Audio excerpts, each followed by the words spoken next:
ఓం శ్రీ మాత్రే నమః. నేటి నామపారాయణం 281వ నామం ఉన్మేష నిమిషోత్పన్న విపన్న భువనావళి. ఉన్మేష అనగా తెరువబడుటతోనూ, నిమిష అనగా మూయబడుటతోనూ, ఉత్పన్న అనగా పుట్టిన, విపన్న అనగా లీనమైన. భువన మరియు ఆవళి కలిస్తే భువనావళి అనగా చతుర్దశ భువనములు కలది. అమ్మవారి కనురెప్పలు తెరుచుకోవడం, చతుర్దశ భువనాలు ఉత్పత్తికి, కనురెప్పలు మూసుకోవడం వాటి విపత్తికి అంటే లయానికి కారణభూతమవుతాయి. రెప్పలు తెరవడమే జరగక్కర్లేదు, మూయడమే కానక్కరలేదు. ఆవిడ కనురెప్పలను తెరుద్దామని మూద్దామని సంకల్పించినా చాలు, ఇలా జరుగుతుంది అని అర్థము. అంటే అమ్మవారికి రెప్పపాటు కాలం చాలు బ్రహ్మాండాలను సృష్టించడానికి, లయం చేసుకోవడానికి అని కూడా అర్థం. ఉత్ మరియు మేషం కలిస్తే ఉన్మేషం అంటే మేషరాశితో ప్రారంభించి, మరియు మేషం అంటే మేషం దగ్గరకొచ్చి అయిపోవడం అని అర్థం చేసుకుంటే ఈ రెండు స్థితులకు మధ్యన చిట్ట చివరిగా ఉండే మీనరాశి అంటే జలరాశి వస్తుంది. మీనం అంటే మత్స్యం అంటే సృష్టి ప్రళయాల మధ్య మీనరాశికి సంబంధించిన కథ ఉంటుంది అని అర్థం. ఈ కథ మత్స్యపురాణంలో మత్స్యావతార కథగాను చెప్పబడుతుంది. ఇది రెండు సృష్టుల మధ్య జరిగే జల ప్రళయానికి సంబంధించిన కథ. అమ్మవారు రెప్ప తెరిస్తే సృష్టి, రెప్ప మూస్తే సృష్టి అంతం. ప్రతి శ్వాసలో మనకు నిర్దేశించబడిన కాలం కరిగిపోతుంది అన్న విషయం తెలిసి కూడా వృధా చేయవద్దు అనే వివేకం కలిగి ప్రవర్తిస్తాము. ప్రతి కార్యములో అది చిన్నదైనా పెద్దదైనా కానీ ఆరంభం ఉంటాయి. అవి ఉత్పన్న విపన్నములు మనలో ప్రతి క్షణం జరుగుతూనే ఉంటాయి. అవి జరుగుతున్నప్పుడే శుభం. ప్రక్రియ ఆగిన నాడు జీవితం లేదు. ప్రతి క్షణం ప్రాణం తీసే ఊపిరి, విడిచే ఊపిరికి లోపల శ్వాసనాళాలు, ముఖ్యమైన 14 నాడులు సంకోచ వ్యాకోచాలకు లోనవుతాయి. ప్రతి నిశ సఖి లోపల ఉన్న ప్రాణాన్ని వదిలేస్తున్నాను. ముందు నామంలో కాలగమనం విలువలను తెలుసుకున్న సాధకుడు ఈ నామంలో శ్వాస విలువను తెలుసుకొని ప్రవర్తిస్తాడు. మిత్రులు కూడా ఈ ఉచ్ఛ్వాస నిశ్వాసాలు జరుగుతూనే ఉంటాయి. ఆ శ్వాస వేగంతోనే మిగిలిన అవయవాలు వాటి కార్యాలు అవి నిర్వహిస్తాయి. శ్వాస ప్రక్రియ అంటే అమ్మవారి కనురెప్పలు తెరవడం, మూయడం, ప్రపంచంలో ప్రతి క్రియ ఇచ్చి పుచ్చుకోవడం అనే పద్ధతిలోనే జరుగుతూ ఉంటుంది. మేఘం నుండి వర్షం కురిసి నదిలో, సముద్రంలో పడి మళ్ళీ అదే నీరు ఆవిరిగా మారి పైకి వెళ్ళి మేఘం అవుతుంది. అదే నీరు పైన వాయువుతో కలిసి క్రిందకు వస్తుంది. క్రింద అగ్నితో కలిసి పైకి వెళుతుంది. ఈ క్రమం సరైన విధానంలో నడిస్తేనే జీవులకు, జగత్తుకు ప్రాణం ఉంటుంది. దానినే ఋతుధర్మాలుగా నిర్ణయించింది అమ్మవారు. కనురెప్పలు తెరవడం, మూయడంతో చతుర్దశ భువనాలను పుట్టించి లయం చేసుకోగలది. మేషరాశితో ప్రారంభించి మళ్ళీ మేషరాశి వచ్చే లోపల జరిగే సృష్టి ప్రళయాల మధ్య జలరాశి అయిన మీనరాశికి సంబంధించిన కథ జరుపునది. రెప్పపాటు కాలంలో సృష్టి ప్రళయాలను సృష్టించగలది అనే అర్థాలు ఈ నామానికి చెప్పుకోవచ్చును. భువనముల సమూహములు కలది శ్రీదేవి. అమ్మవారు కనులు తెరుచుటచే సమస్త భువనాలు అవతరిస్తాయి. కనులు మూసినచో సమస్త భువనాలు అంతరిస్తాయి అనగా విలోమక్రమంగా అన్నియూ తమ కారణంలో విలీనతను పొందుతాయి. చతుర్యుగాలు 1000 అయినచో బ్రహ్మదేవునికి ఒక పగలు అగును. రాత్రియును అలాగే 1000 చతుర్యుగ కాలంగా ఉంటుంది. ఇలాంటి దినాలు 365 అయినచో బ్రహ్మకు 1 సంవత్సరం అగును. అలాంటి సంవత్సరాలు 100 అనగా 100 అయినచో బ్రహ్మకు పూర్ణాయువు అగును. తరువాత ఇంకొకరు బ్రహ్మగా వస్తారు. భావికాలంలో బ్రహ్మగా శ్రీ ఆంజనేయ స్వామి అగును అని రామాయణంలో కలదు. బ్రహ్మదేవుడి శతాయుష్యమునే కల్పాంతముగా కొందరు అందురు. కల్పాంతమునందు సర్వ ప్రపంచము కారణంలో విలీనమగును. కల్పాదిలో మరలా నిర్గమిస్తుంది. దీనిచే పరాశక్తి కన్నులు తెరచి ఉండు కాలము అంటే ఉన్మేషకాలము ప్రపంచ స్థితి రూపమైన ఒక కల్పము అగును. అలాగే కన్నులు మూసి ఉంచినంత కాలము ప్రపంచ ప్రళయకాలము అగును అనియూ తెలియుచున్నది. ఇక్కడ గమనించవలసిన ఒక విషయము, ఈ కాల పరిగణన విషయంలో ప్రణవనాదానికి ఇతర గ్రంథాలకును మతభేదాలు కలవు. గ్రంథ విస్తరణ భీతిచే ఈ విషయాన్ని ఇంతటితో ముగించడమైనది. శ్రీమాత కన్నులు తెరచిన బ్రహ్మాండములు పుట్టునని, ఆమె కన్నులు మూసినా అవి నశించునని అర్థము. ఉన్మేషమనగా నేత్రముల కాంతి, ఉత్పన్న విపన్నములు భువనావలులకు అనగా బ్రహ్మాండములు ఆమె నుండి కలుగుచుండును. శ్రీమాత అనిమిష అయినచో సృష్టియుండును, నిమిష అయినచో సృష్టి లయమగును. అనిమిష అనగా తెరచిన కన్నులు కలది, నిమిష అనగా మూసిన కన్నులు కలది. అనిమిషగా ఉన్నప్పుడు ఆమె నేత్రముల నుండి ప్రసరించు కాంతి సృష్టికాధారమై సృష్టిని కావించి వృద్ధిపరచును. ఆమె నిమిష అయి కన్నులు మూసినచో సృష్టి క్షణకాలమున లయమగును. సృష్టికాలమందు శ్రీమాత అనిమేష అనగా రెప్పపాటు లేనిది. ఈ కర్మములనే శ్రీమాతను శ్రీ మహావిష్ణువును పద్మముల వలె విచ్చుకున్న ఆకర్షణీయమైన కన్నులు కలవారిగా ఆరాధింతురు. విచ్చుకొన్న కన్నులు గల మూర్తిని ఆరాధించువారు క్రమముగా వికాసము పొందుదురు. మూసిన కన్నులు గల రూపమును ధ్యానించుట వలన ప్రయోజనమంతంత మాత్రమే. దేవి కన్నుల వర్ణన అనేక విధములుగా భక్తులు చేయుచునుందురు. నేత్రదర్శనము అత్యంత ప్రధానము. కలువరేకుల వలె విచ్చుకొన్న కాంతివంతమైన కన్నులను ధ్యానించువారు కాంతివంతులగుదురు. కాంతి ప్రభావము చేత అప్రమత్తులుగా ఉందురు. కాంతిగల పెద్ద కన్నులు జీవుల పరిణామమును కూడా సూచించును. కన్నులు తెరచుట మూయుట శ్రీమాత ఇచ్ఛానుసారముండును. కావున సృష్టి ఆరంభమునకు అంతమునకు శ్రీదేవి ఇచ్చయే ఆధారము. సంవత్సరమున ఫాల్గుణ మాసము మీనరాశి ఈ తత్వమును ప్రసరింపచేయును. ఈ మాసమునకు అధిదేవత మీనాక్షి. ఈ మాసమునందే సంవత్సరమంత మగుచుండును. ఈ మాసమునందే సూక్ష్మమగు ఆరంభము కూడా జరుగును. అంతము వలె తోచుట మరి ఒక ఆరంభమునకే, ఒక సృష్టి అంతమగుట మరి ఒక సృష్టి ఆరంభమునకే. చిన్నదైనను పెద్దదైనను ఒక కార్యము అంతమైనప్పుడు మరి ఒకటి ఆరంభమగునని తెలియవలెను. ఇవియే విపన్న ఉత్పన్నములు. పరమేశ్వరి కన్నులు తెరిస్తే సృష్టి జరుగుతుంది, కన్నులు మూస్తే ప్రళయం సంభవిస్తుంది.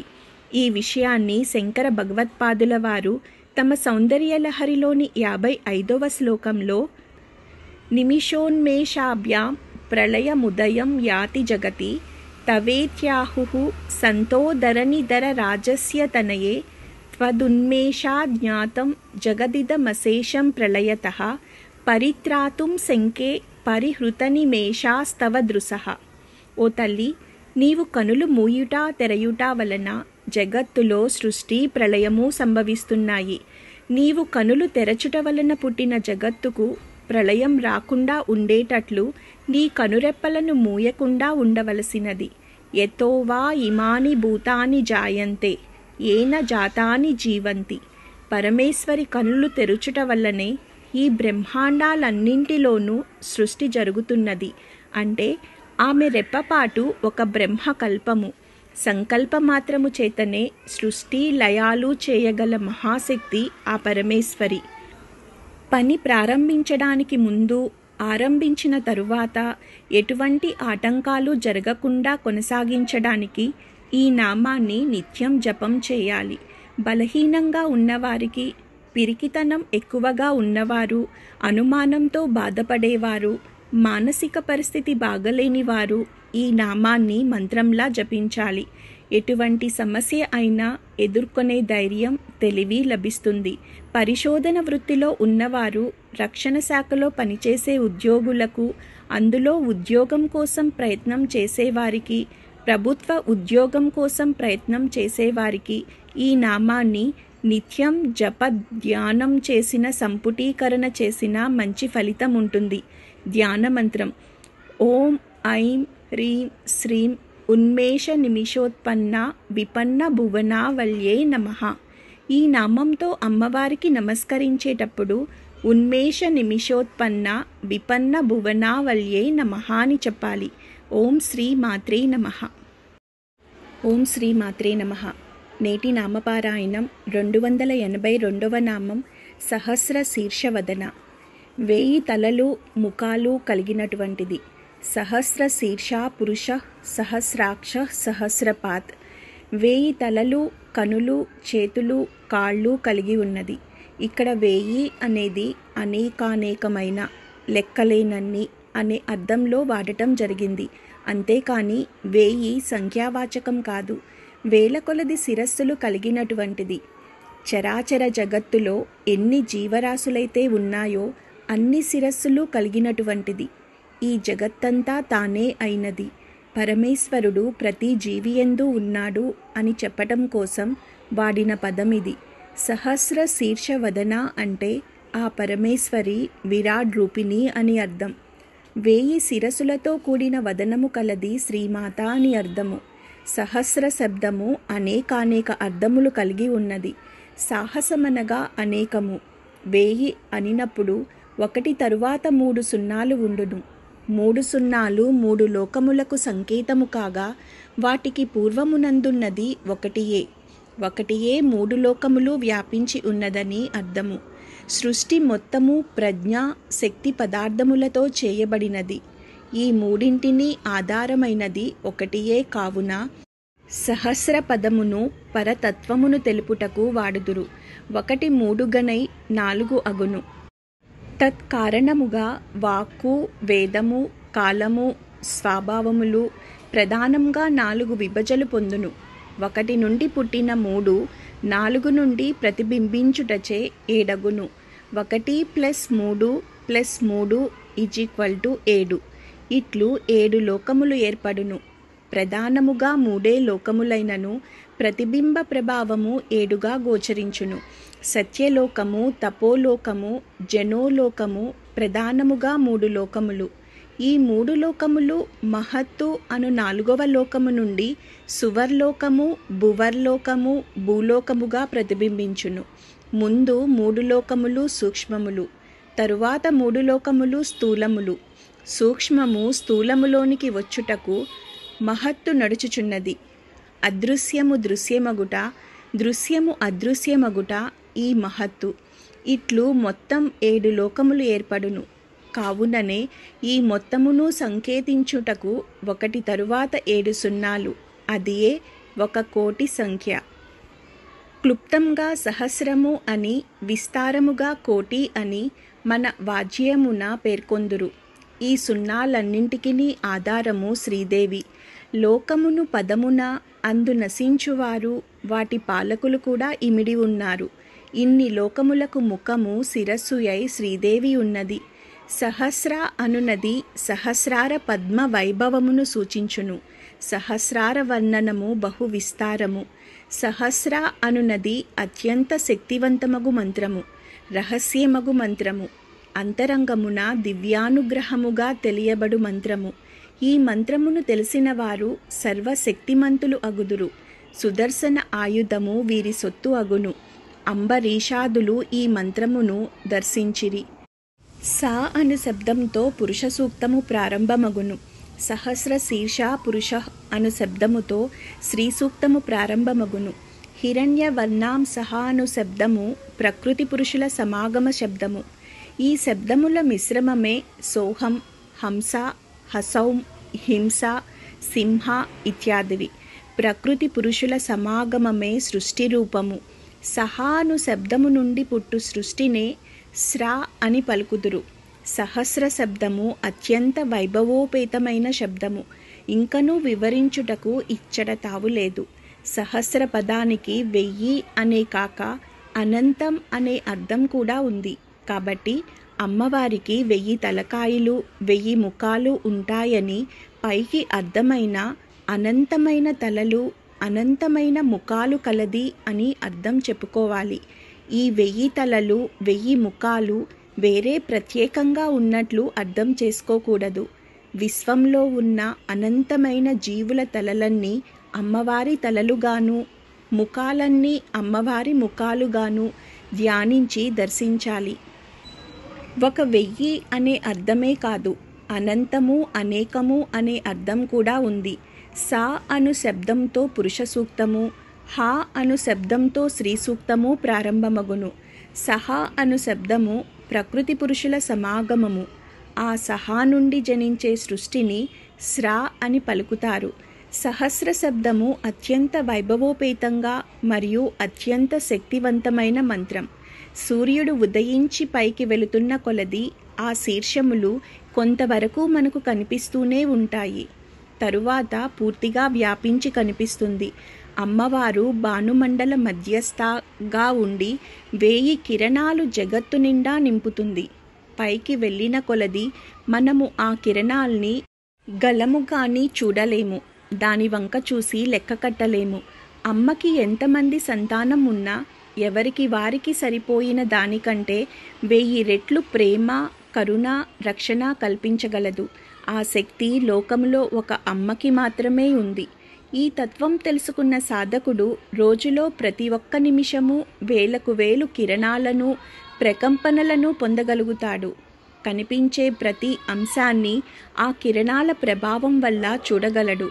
లేకపోతే ఏ వస్తువు కనపడదు. అంటే చూడగలిగే ప్రతి ముఖము ఆ పరాశక్తియే. ఆ స్థితికి వచ్చిన నాడు కాలాన్ని, కాలగమనాన్ని సంపూర్ణంగా సద్వినియోగం చేసుకోగలరు. అప్పుడు ఆ కిరణానికి ఎంతో దగ్గరగా వెళ్ళగలడు, తెచ్చుకోగలడు, పొందగలడు. అనంతమైన శీర్షములు, ముఖములు కలది అని ఈ నామానికి అర్థం చెప్పుకోవచ్చును. ఆటంకంతో ఆగిపోయిన పనులకు, ఆర్థిక ఇబ్బందులు తొలగుటకు ఈ నామమంత్రం ధ్యానం చేయాలి. బాధ్యత లేని మనుషులు, బాధ్యత ఉన్న ఉపాధి లేనివారు ఈ నామమంత్రం మండలం రోజులు జపం చేస్తే మంచి ఫలితం ఉంటుంది. అందినట్టే ఉండి చేజారిపోతున్న పనులకు ఇది చక్కటి పరిహార మంత్రం. వేరులతో ఉన్న పచ్చి పసుపు కొమ్ముని మొక్కతో సహా అమ్మవారికి సమర్పించి ఈ నామమంత్రాన్ని లలితా సహస్రనామంతో సంపుటీకరణ చేసి ప్రతి అమావాస్య రోజు కుంకుమ పూజ చేస్తే వారికి ఉన్న ఆటంకాలు, ఆర్థిక ఇబ్బందులు, అప్పుల బాధలు తొలగిపోతాయి. ఇది సూర్యుడు అస్తమించిన తరువాత మొదలుపెట్టాలి. ఇలా చేసిన రోజు రాత్రి అంతా దీపం వెలిగేలా పెట్టాలి. అమావాస్య మటుకే కాక ప్రతి శుక్రవారం ఇలా చేయవచ్చు. ధ్యానమంత్రం: ఓం ఐం హ్రీం శ్రీం సహస్రశీర్షవదనాయై నమః. ఈ నామంతో అమ్మవారికి నమస్కరించేటప్పుడు సహస్రశీర్షవదనాయై నమః అని చెప్పాలి. ఓం శ్రీ మాత్రే నమః. ఓం శ్రీ మాత్రే నమః. నేటి నామపారాయణం 283వ నామం సహస్రాక్షి. సహస్ర అనగా 1000 లేదా అనంతమైన, అక్షి అనగా కన్నులు కలది అని అర్థము. విశ్వంలోని జీవుల కన్నులన్నీ అమ్మవారి కన్నులుగా ధ్యానించి దర్శించాలి. అప్పుడు అమ్మవారి సహస్రాక్షి అన్న ఈ నామానికి అర్థాన్ని, అనుభూతి పొందడం జరుగుతుంది. సృష్టి మొత్తం వ్యాపించిన తల్లిని అన్నిటా దర్శించవచ్చు. ఈ నామంలో 1000తో పోల్చడం అంటే అంతవరకే పరిమితం అని కాదు. 1000లోని 3 సున్నాలు ముల్లోకాలకు, 3 శక్తి రూపాలకు సంకేతాలుగా భావించాలి. అలాగే సృష్టిలో తన బిడ్డలను 1000 కన్నులతో కాచుకొని రక్షిస్తుంది అని అర్థము. చేప ఎలా అయితే చూపులతో తన సంతానాన్ని పోషిస్తూ ఉంటుందో, అమ్మవారు కూడా తన దృష్టితోనే సృష్టిని సంరక్షిస్తూ, పాలిస్తూ ఉంటుంది. ఆమె అన్నిటినీ సమదృష్టితో చూస్తుంది. ఇది సాధన ద్వారా గమనించగలిగితే ప్రతి ఒక్కరూ తోటి ప్రాణిని సమదృష్టితో చూడడం అలవాటు చేసుకుంటాడు. అన్ని తరగతి గదులు కలిపి విద్యాలయం అంటారు. కానీ ఒక్కో తరగతి గదిని విడిగా విద్యాలయం అనరు. అలాగే అన్నిటిలో తన దృష్టి ఉంటుంది కానీ ఒక్కో దాంట్లో విడివిడిగా వేరుగా ఉండదు అని అర్థం. అనంతమైన కన్నులు కలది అని ఈ నామానికి అర్థం చెప్పుకోవచ్చును. 1000 కన్నులు కలది దేవి. విరాట్ స్వరూపిణి అవటం చేత ప్రపంచంలోని కన్నులన్నీ ఆమెవే. ఆమె సకల జీవరాశికి కనులు. అందుచేతనే ఆమె సహస్రాక్షి అనబడుతున్నది. 1000 కన్నులు కలది శ్రీమాత అని అర్థం. అక్షమనగా కేంద్రము నుండి పరిధికి చేరు రేఖ 1000 అక్షములుగా కేంద్రము నుండి పరిధికి వ్యాపించున్నది అని అర్థము. కేంద్రము నుండి పరిధికి 360 కోణములు కలవు. 3 లోకముల యందు కేంద్రము నుండి పరిధికి వ్యాపించున్నది శ్రీమాత అని అర్థము. ప్రధానంగా ప్రతిబింబించు 3 లోకములు ముందు నామమున తెలుపబడినవి. ఈ లోకములన్నీయూ ఏర్పరచుటకు శ్రీమాత తానే కేంద్రము నుండి పరిధికి వ్యాపించింది. సృష్టియందు ఏ వస్తువునకైనను అణువణువునకైనను కేంద్రము శుద్ధ చైతన్యము. ఆ చైతన్యమాధారముగానే ఆయా అణువుల సముదాయములు రూపము కట్టుకొనుచుండును. కేంద్రమాధారముగా త్రిగుణమేర్పడి త్రిగుణ స్వభావముననుసరించి రూపమేర్పడుచునుండును. పరమాణువు నుండి బ్రహ్మాండము వరకు ఇట్లే వ్యాప్తి చెందుచు రూపములు కట్టుకొనుచుండును. పరమాణువు పరాశక్తి పరమశివుని సమ్మేళనము. అటు నుండి వ్యాపించినదంతయు త్రిగుణాత్మకమగు శక్తి చైతన్యమే వ్యాపించిన సమస్తమునందు పరమశివతత్వము నివాసముండును. సహస్రాక్షి అనగా అక్షములేగాక కన్నులు కూడా కలది. అనగా ఆమెయే లోకసాక్షి అని అర్థము. శ్రీమాత శ్రీ మహావిష్ణువు ప్రతి జీవి లోపల వెలుపల కూడా నిండియుండి జరుగుచున్న సమస్తమును దర్శించునుండును. అసురులు నిర్వర్తించు రహస్యాత్మకమగు చర్యలను కూడా వారిలో నుండియే గమనింతురు. అన్నిటా నిండియున్న చైతన్యము అన్నిటినీ గమనించుచునేయుండును. ఎవ్వరునూ చూచుట లేదనుకొని చేయు పనులు పలుకు మాటలు ఆలోచనలు లోనుండి దైవము చూచుచున్నాడు అని తెలిసినవాడు. ఇది తెలియనివారు. దైవము కడ రహస్యములేమియూ లేవు. తటస్థ స్థితి దైవస్థితి.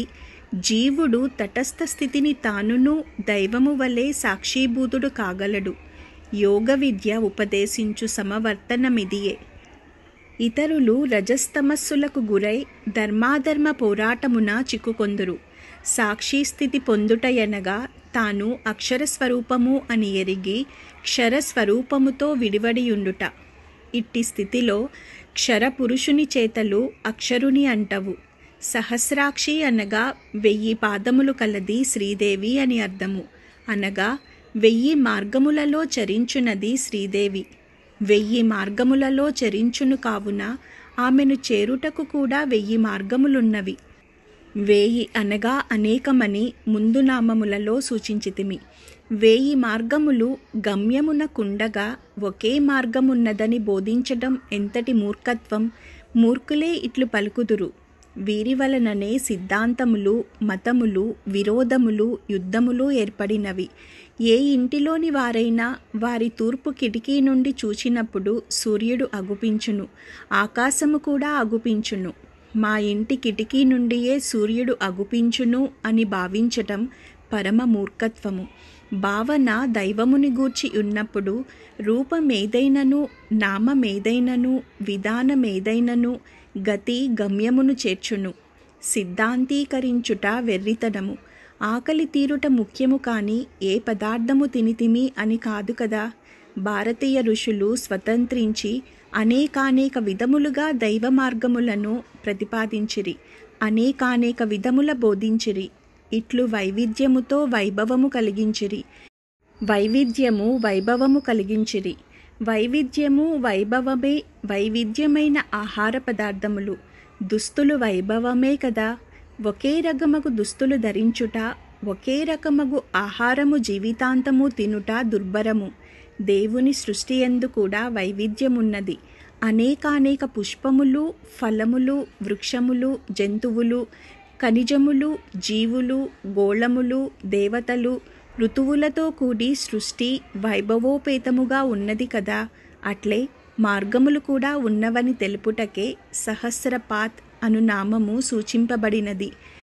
కన్నులు అనగానే బాహ్యమైన గోళాలు మాత్రమే కాదు, ఆ గోళాల ద్వారా చూసే శక్తియును అగును. మనస్సే సర్వేంద్రియాల ద్వారా ఆయా పనులను చేస్తూ ఉంటుంది. మన కన్నులేగాక ప్రపంచంలోని అన్ని ప్రాణుల కన్నులను ఆ తల్లి కన్నులే అగును. అందుచే అందరి కన్నుల ద్వారా చేసేది ఆ తల్లియే అని సారాంశము. ఇంద్రుడికి సహస్రాక్షుడు అని పేరు కలదు. అతడు సర్వదేవతాధిపతియు, విశేషించి సర్వాధిపతియు, దిక్పాలకాధిపతియును అగును. అమ్మ సర్వ ప్రపంచాధినేత్రి, విశ్వాధినేత్రి. మన కన్నులను మనం పవిత్రం చేసుకొన్నచో విశ్వంలోని అందరి కన్నులను మనలను పవిత్రంగా చూస్తాయి. బిందెలోని ఒక నీటి బిందువు తీయగా ఉన్నచో బిందెలోని నీరంతయును తీయగానే ఉంటుంది. భద్రం పశ్యేమాక్షభిః యజత్రాః అని శృతి. ఈ మంత్రంతో దేవిని ఉపాసించే వారిపై అందరి చూపులు శుభంగా ఉంటాయి. దేవి కరుణచే తరిస్తారు. ఈ నామజపం వల్ల శుద్ధ ఏకాగ్రత కుదురుతుంది. ముఖ్యంగా విద్యార్థులకు, కొత్తగా ఉద్యోగంలో చేరి పని నేర్చుకుంటున్న వారికి ఉపయోగపడుతుంది. విషయ జ్ఞానం పెరుగుతుంది. మతిమరుపు ఉన్నవారికి మంచి ఔషధం లాంటి నామమంత్రం ఇది. వయసు పైబడి జ్ఞాపక శక్తి తగ్గిన వారికి ఈ నామధ్యానం మెదడు పైన పనిచేస్తుంది. ఆలోచన శక్తి సామర్థ్యాలను పొందగలరు. పద్మాకరానికి కేంద్రం సహస్రారం. మెదడు పనితీరుకి ముఖ్య స్థానం. అందులోనే పద్మము, అదే శక్తి నివాసముగా చెప్పుకున్నాము. అందువల్ల మునుపటి నామం, ఈ నామం చాలా ముఖ్యమైనవి. ధ్యాన మంత్రం ఓం ఐం హ్రీం శ్రీం సహస్రాక్ష్యై నమః. ఈ నామంతో అమ్మవారికి నమస్కరించేటప్పుడు సహస్రాక్ష్యై నమః అని చెప్పాలి. ఓం శ్రీ మాత్రే నమః. ఓం శ్రీ మాత్రే నమః. నేటి నామపారాయణం 284వ నామం సహస్రపాత్. సహస్ర అనగా అనంతమైన, పాత్ అనగా పాదములు కలది అని అర్థము. ఇంతకు ముందు చెప్పిన సహస్ర శీర్షవదన, సహస్రాక్షి నామాల్లాగానే ఈ నామాన్ని కూడా విశ్వపరంగా అర్థం చెప్పుకుంటే, విశ్వంలోని జీవుల పాదాలన్నీ అమ్మవారి పాదాలుగా ధ్యానిస్తే ఈ నామం యొక్క అర్థం దర్శనమవుతుంది. అనంతమైన పాదములు కలది అని ఈ నామానికి అర్థం. సహస్ర శీర్షవదన, సహస్రాక్షి, సహస్రపాత్ అనే ఈ 3 నామాలు విష్ణు సహస్రనామాల్లోనూ శివ సహస్రనామాల్లో కూడా వస్తాయి. ఈ ముగ్గురికి ఉన్న ఈ 3 నామాలను బట్టి విశ్వానికి అధినాథుడై పరబ్రహ్మగా చెప్పబడే ఒకే ఒక దేవుని యొక్క 3 రూపాలే ఈ ముగ్గురివి అని తెలుస్తుంది. ఆ జగన్మాత జగత్తును సృష్టించాలి అనుకున్నప్పుడు రజోగుణాన్ని తీసుకొని బ్రహ్మ అన్న నామంతో సృష్టి చేస్తుంది. రక్షించాలి అనుకున్నప్పుడు సత్వగుణాన్ని తీసుకొని విష్ణువు అన్న నామంతో రక్షిస్తుంది. సంహరించాలి అనుకున్నప్పుడు తమోగుణాన్ని తీసుకొని రుద్రనామంతో సంహరిస్తుంది. సూక్ష్మ దృష్టితో చూస్తే ఈ 3 రక్షణకే. అవసరమైనప్పుడు సృష్టించటం, అవసరం లేని దాన్ని తప్పించటం, ఈ 2 రక్షణలో భాగమే. ఈ సృష్టిని పాలించేది అమ్మవారి పాదాలు. ఆ పాదాలు జగమంతా నిండినట్టు భావించాలి. అందరిలో నిండి ఉన్న పరాశక్తి, ఆమె పాదములు జీవకోటికి శరణాగతి. తన శక్తితో నడుస్తున్న జగత్తు ఆమె పాదాలతోనే నడుస్తుంది. ఆ తల్లిని చేరడానికి అనేక మార్గాలు ఉన్నాయి. మార్గాలు వేరైనా చేరుకునే గమ్యం ఒక్కటే. మన ఋషులు, మహర్షులు దేవీ సాధనా విధానాలు ఎన్నో రకాల అందించారు. ఏ మార్గం మనం ఎంచుకుంటే మనకి స్థానం ఆమె దగ్గర ఆ స్థాయిలో ఉంటుంది. ఈ పాదములకు సమదృష్టి ఉంటుంది. ఈ మార్గం కర్తవ్యంతో, కరుణతో నిండి ఉంటుంది. అనేకమైన పాదములు కలది అని ఈ నామానికి అర్థం. సహస్రపాత్, అనంతమైన పాదములు కలది శ్రీదేవి. పాదశబ్దమే సమాసంలో పాత్ అని మార్పును పొందింది. పద గత్ ధాతువు నుండి పాదశబ్దము జనించింది. గతి శబ్దానికి జ్ఞానం అనియు అర్థము. కాళ్లతో చలనాది గమనములే కాక సర్వేంద్రియ ప్రవృత్తులను ఇందు సూచింపబడినాయి. ముఖ్యంగా 4ంటిని సూచించి 4వ దానిని అన్నింటికీ వ్యాపకంగా బోధించాడు ఋషి. 1 శీర్ష, ఇది తల, ఇది జ్ఞానాధారమైన మెదడుకు సంకేతము. 2 వదన, ఇది నాలుకకు అనగా వాక్కుకు తిండికిని సంకేతము. 3 అక్షి, దృగింద్రియ బోధకము. 4 పాదము, ఇది కేవలం కాళ్ళు చేసే పనులకే కాక సర్వేంద్రియముల నడతలకు బోధకము. శ్రీదేవి స్వరూపాలే అందరి యొక్క అన్ని ఇంద్రియాలు. ఆ తల్లి కరుణచే అవి మనకు లభించాయి. వాటిని దుర్వినియోగం చేయరాదు. అలా చేసినచో మనం మరుజన్మలో వికలాంగులం అయ్యే స్థితియూ రావచ్చును. శరీరమే విచర్షణం అని శృతి. నా శరీరము సత్కార్య కారణయోగ్యమై విరాజిల్లుగాక. ఈ మంత్రంతో దేవిని ఆరాధించే వారికి ఆ తల్లి కరుణచే సర్వేంద్రియ ప్రవృత్తులు విశుద్ధములై విరాజిల్లగలవు. అందుచే విశుద్ధులై తరిస్తారు. అనేకమైన పాదములు కలది. 282వ నామంలో చెప్పిన విషయాన్ని ఆ తరువాత నామాలు నిర్ధారణ చేస్తున్నాయి. విరాట్ స్వరూపానికి అనేక వేల శిరస్సులు, కనులు, కాళ్ళు, చేతులు ఉన్నాయి. దేవీ భాగవతంలో ఆ పరమేశ్వరి 1000 శిరస్సులు, 1000 కనులు, 1000 చేతులు, 1000 కాళ్ళు కలిగి ప్రకాశించుచున్నది అని చెప్పబడింది. సహస్ర నయనా రామ, సహస్రకర సంయుత, సహస్ర శీర్ష చరణాభాతి దూరాద సంశయం. ఈ నామాల వల్ల భైరవీదేవి విరాట్ రూపిణి అంటున్నారు.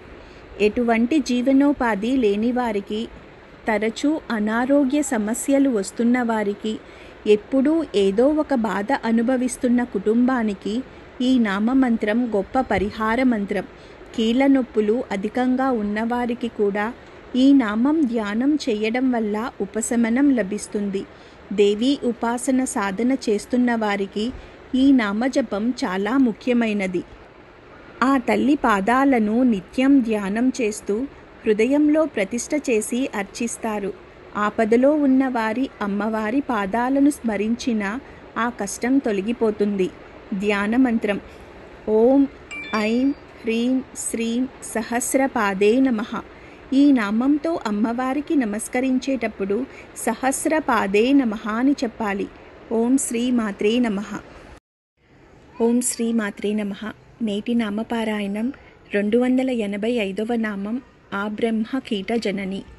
జీవరాశులకు జననమిచ్చునది శ్రీమాత అని అర్థము. ఏ జీవికైనను శ్రీమాతయే జనని కావున ప్రతి జీవియును శ్రీమాత అనుగ్రహం పొందతలచినచో తమ తమ తల్లుల రూపముల ఉన్నది శ్రీమాతయే అని తెలిసి పూజించవలెను, గౌరవించవలను, మన్నించవలను. కన్న తల్లిని దూషించుచు శ్రీమాత పూజలు చేయుట వ్యర్థము. తండ్రి కూడా పూజకు తల్లి తరువాత వాడే. అటుపైన గురువు అని వేదం ఘోషించుచున్నది. ప్రత్యక్ష గురువులలో ప్రధానమైనది తల్లి, అటుపైన తండ్రి, అటుపైన గురువు.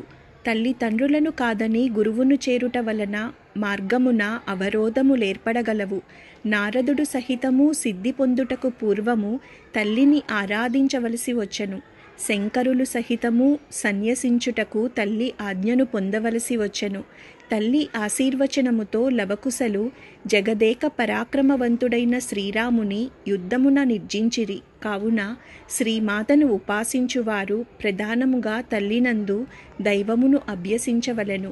బ్రహ్మము మొదలు స్తంభము వరకు పిపీలికాది బ్రహ్మ పర్యంతము సకల జీవరాశిని సృష్టించేటటువంటిది ఆ పరమేశ్వరి. ఇక్కడ కీటకము అంటే సాలీడు. అతి చిన్న జీవి అయిన సాలీడు దగ్గర నుంచి కర్మ బ్రహ్మ వరకు అందరినీ సృష్టించింది ఆ పరమేశ్వరి. బ్రహ్మ మొదలు అంటే బ్రహ్మాండము మొదలుకొని లేదా హిరణ్య గర్భుడు మొదలుకుని సూక్ష్మాతి సూక్ష్మమైన జీవరాశినంతటినీ సృష్టించున్నది. సర్వ ప్రపంచానికి కారణభూతురాలు. ఈ జగత్తులో అనేక రకాల జీవరాశి ఉన్నది. నడిచేవి, ప్రాకేవి, ఎగిరేవి, పరుగెత్తేవి, గుడ్లు పెట్టేవి, పిల్లలను కని పాలిచ్చి పెంచేవి, జలచరాలు, భూచరాలు, ఉభయచరాలు, విషజీవులు, ఈ రకంగా 84 లక్షల జీవరాశి ఉన్నది. వీటిలో ఒకదానికన్నా ఒకటి ఉత్తమమైనది. ఆ జీవుల యొక్క కర్మ ఫలాన్ని అనుసరించి వాటికి ఉత్తర జన్మలు వస్తాయి. ఈ జీవులు రాగద్వేషాల వల్లనే కర్మలు చేస్తాయి. ఈ సృష్టిలో పుట్టిన ప్రతి జీవి తన కర్మఫలాన్ని అనుభవించాల్సిందే. సంచిత కర్మ అనేది అనుభవించటం చేత కానీ భగవంతుని స్మరించటం చేత కానీ తీరుతుంది. అనుభవం చేతనే అది క్షయం కావాలి అంటే కల్పాంతం దాకా అనుభవిస్తూనే ఉండాలి. అప్పుడైనా కర్మక్షయం అవుతుందనే నమ్మకం లేదు. ఒకవేళ కర్మక్షయం కాకపోతే మళ్ళీ కల్పంలో మళ్ళీ జన్మించి ఈ కర్మను అనుభవించాలి. ఇలా కాదు అంటే భగవంతుని ఆరాధన ఒక్కటే శరణ్యం. అమ్ముల పొదిలో ఉన్న బాణాలులాగా ఉంటుంది సంచిత కర్మ. భగవన్నామ స్మరణ చేత ఆ కర్మను క్షయం చేయవచ్చు. వర్తమానంలో ఉండే కర్మను మాత్రం అనుభవించి తీరాల్సిందే. ఈ రకంగా జీవి చేసిన కర్మను అనుభవించటానికే ఈ జన్మలు. అయితే జన్మలన్నింటిలోనూ నరజన్మ దుర్లభమైనది. ఇంద్రియాలు అన్ని జీవులకు ఉంటాయి. ఆహార నిద్ర మైథునాలు అన్ని జీవులకు సమానమే. క్రిమి కీటకాలకు కూడా ఇవి ఉంటాయి. మానవుడికి ప్రత్యేకంగా ఉండేది మనస్సు. ధర్మాధర్మ విచక్షణ, యుక్తాయుక్త విచక్షణ జ్ఞానం. కాబట్టి మానవుడు ఏది మంచి ఏది చెడు అనేది తెలుసుకొని ప్రవర్తించాలి. ఈ విధంగా జగత్తులోని జీవులన్నింటి జన్మకు కారణమైనది కాబట్టే ఆ బ్రహ్మ కీటజనని అనబడుతున్నది ఆ పరమేశ్వరి. సృష్టిలో ప్రతి ప్రాణి తల్లి ద్వారానే భౌతిక ప్రపంచంలోకి రావాలి. తల్లి లేనిదే జన్మ ఉండదు. అంటే ప్రతి వారికి జన్మనిచ్చేది తల్లి. సృష్టికారుడైన బ్రహ్మ నుండి ఆ బ్రహ్మతో పోలిస్తే సూక్ష్మాతి సూక్ష్మంగా ఉండే కీటకానికి కూడా జన్మ రావాలంటే తల్లి ఉండాల్సిందే.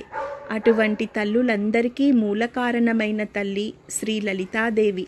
ఎత్తిన జన్మకు ఉత్తమ లక్ష్యం బ్రహ్మపద ప్రాప్తి. ఎత్తిన జన్మకు అధమ ఫలం కీటక జన్మ ప్రాప్తి. అన్నీ అమ్మవారి యొక్క తేజో రూపాలే. జన్మనిచ్చేది అమ్మవారే. కర్మ ఫలాలను నిర్ణయించి తగిన శరీరాలతో వారికి పునర్జన్మను ఏర్పాటు చేయడం కూడా అమ్మవారే చేస్తుంది. అనంతకోటి బ్రహ్మాండము పిండాండంలో భాగమే. ఆ పిండము ఆ తల్లి యొక్క అద్భుత సృష్టి. మనకు స్వతహాగా పుట్టుకతో వచ్చే శిక్షణ, ఆచరణ, ఆలోచన, సంస్కారం బట్టే కర్మలు దానికి తగ్గ ప్రతిఫలం లభిస్తుంది. ప్రతి కర్మకు మంచి కానీ చెడు కానీ దాన్ని తప్పించుకోలేరు. ఈ నామం వెనుక ఉన్న తత్వాన్ని బట్టి సాధకుడు ప్రతి భావనకు, ప్రతి పనికి వచ్చే ఫలితాన్ని బట్టి బ్రహ్మపదమా లేక ఇంకో ఉపాధిలోకి ప్రవేశించి జన్మించడమా అనేది నిర్ణయించుకోగలుగుతారు. కర్మ ఫలితానికి తగ్గ ప్రాయశ్చిత్తం చేసుకోగలిగే అవకాశం మానవులకే ఉంటుంది. మిగిలిన జీవులకు కర్మను అనుభవించాలే కానీ పరిహారం చేసుకోలేవు. పుణ్యకార్యాలు చేయలేవు. మానవ జన్మ సార్థకం చేసుకోవాలి అన్నా ఏమీ చేయకుండా అలా నిరర్ధకంగా మిగిలిపోవచ్చు. అది కూడా కర్మే.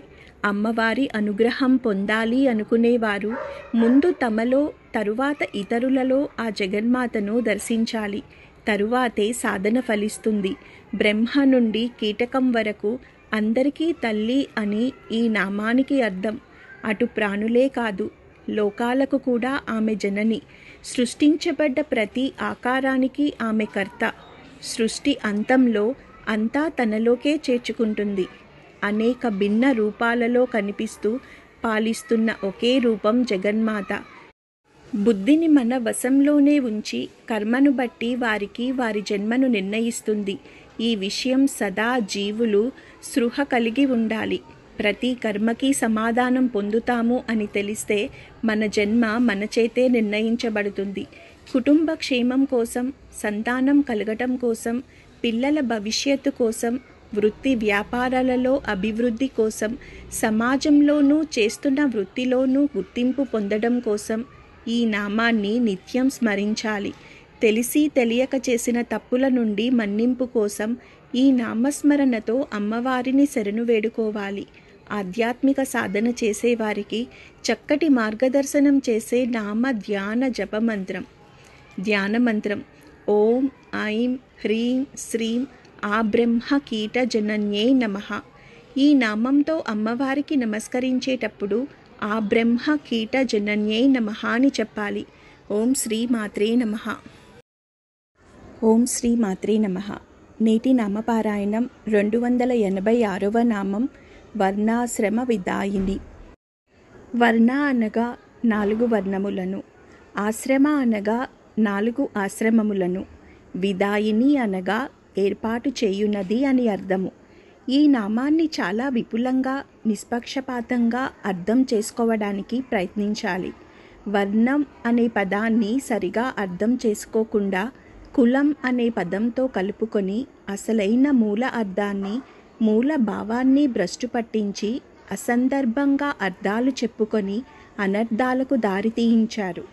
ఈ విషయంలో పండితులు, పామరులు కూడా ఒకే రకంగా ప్రవర్తించడం ఆశ్చర్యాన్ని కలిగిస్తుంది. వర్ణము అంటే రంగు, ఒక రకమైన పాట, అక్షరము మొదలైన అర్థాలెన్నో ఉన్నాయి. వాటితో తరగతి లేదా వర్గము అనేది కూడా ఒక అర్థం. ఈ చివరి అర్థాన్ని ప్రస్తుత నామంలోని వర్ణం అనే పదానికి చెప్పుకోవాలి కానీ కులానికి సంబంధించిన పదంగా అర్థం చెప్పుకోకూడదు. మానవ జాతిని 4 తరగతులుగా విభజించానని శ్రీకృష్ణుడే చాతుర్వర్ణ్యం మయా స్పష్టం అని గీతలో చెప్పాడు. అయితే ఈ విభజన ఏ విధంగా దేనిని ఆధారంగా చేసుకొని చేయడం జరిగిందో కూడా అదే శ్లోకంలోని 2వ పాదంలో గుణకర్మ విభాగశః అని సూటిగా చెప్పారు. ఈ 2వ పాదానికి వక్ర భాష్యాలు తీసుకోకుండా అర్థ సంక్లిష్టతకు, భావసంద గీతకు అవకాశం రానియకుండా సూటిగా వారి వారి గుణములను బట్టి, వారు చేయగల కర్మలను బట్టి ఈ విభజన జరిగింది అని అర్థం చెప్పుకోవాలి. అంటే దీనిని బట్టి వ్యక్తుల స్వభావాన్ని, ప్రవర్తనను, గుణములను బట్టి వారు సమర్థతతో, నిపుణతతో చేయగలిగిన పనిని బట్టి ఈ విభజన జరిగిందని చక్కగా అర్థమవుతోంది. అంతేకాదు జన్మకు ఈ వర్ణానికి ఏమీ సంబంధం లేదన్న విషయం కూడా స్పష్టమవుతోంది. అయితే భగవద్గీతలోని ఈ శ్లోకంలో చతుర్వర్ణాలు అన్నాడు కానీ వాటి పేర్లు చెప్పలేదు. అవి బ్రాహ్మణ, క్షత్రియ, వైశ్య, శూద్రవర్ణాలు. ఈ 4 వర్ణాల గురించి పురుష సూక్తంలో బ్రాహ్మణోస్య ముఖమాసీత్ బాహు రాజన్యః కృతః ఊరు తదస్య యద్వైశ్య పద్భాగం శూద్రో అజాయత అని చెప్పబడింది. అయితే ఇక్కడ చెప్పిన విషయానికి కూడా సరియైన అర్థాన్ని చాలామంది చెప్పరు. పైకి కనపడే స్థూలార్థాన్నే తీసుకున్నారు కానీ సూక్ష్మార్థాన్ని గ్రహించలేదు. స్థూలార్థ ప్రకారం విశ్వాన్ని ఒక పురుషునిగా సమన్వయపరచుకుంటే ఆ విశ్వ పురుషుని ముఖం నుండి బ్రాహ్మణుడు, బాహువుల నుండి క్షత్రియులు, తొడల నుండి వైశ్యుడు, పాదాల నుండి శూద్రుడు పుట్టారు అనే అర్థం వస్తుంది. కానీ పురుష సూక్తంలో చెప్పబడిన ఈ రుక్కులు అలంకారిక భాషలో ఉన్నాయని గ్రహించాలి. ఎవ్వరూ ముఖంలోంచి, బాహువుల్లోంచి, తొడల్లోంచి, పాదాల్లోంచి పుట్టరు. వాడు తల్లి నోట్లోంచి ఊడిపడ్డాడు అంటే తల్లి నోట్లోంచి పుట్టాడని కాకుండా అచ్చు తల్లి పోలిక అన్నమాట అని ఎలా అర్థం తీసుకుంటున్నామో ఇక్కడ చెప్పిన విషయం కూడా అలాగే అర్థం చేసుకోవాలి. అలాగే తోటకు గులాబీ పువ్వు రాణిగారు అన్న దాంట్లో తోటలో పూసే పూలలో అన్నిటికన్నా గులాబీ పువ్వు అందమైనది అని ఎలా అర్థం చేసుకుంటున్నామో అలాగే ఇక్కడ కూడా అర్థం చేసుకోవాలి. దీనిని అలంకారిక భావ అంటారు. సంస్కృతంలో ముఖం అంటే నోరు అని అర్థం కానీ వదనం అని అర్థం కాదు.